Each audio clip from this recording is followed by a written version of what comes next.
大家有冇食過一個餸係要加完再加嘅？呢個就饅頭外脆內軟，我説點埋佢啲汁，金榜題名，記住啦，金榜題名。今日嚟到大埔新街市嘉文。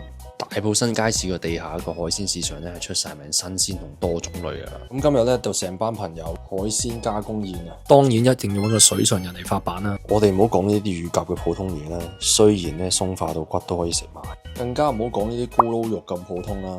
雖然炒下佢就會變成冰皮脆面嘅咕嚕肉，我同我女都係耷低頭食啦。更加唔好講呢個酸菜蠔先啦，雖然真係估唔到酸菜可以令到啲蠔咁鮮甜。再唔好講呢個2斤重嘅避風塘龍躉頭骨腩啊，化到幾咁鬆化。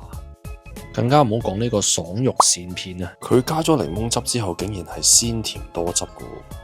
雖然呢個膏蟹肉餅成個肉餅上面都係蟹膏，但係我都係覺得只係勁勁地啫。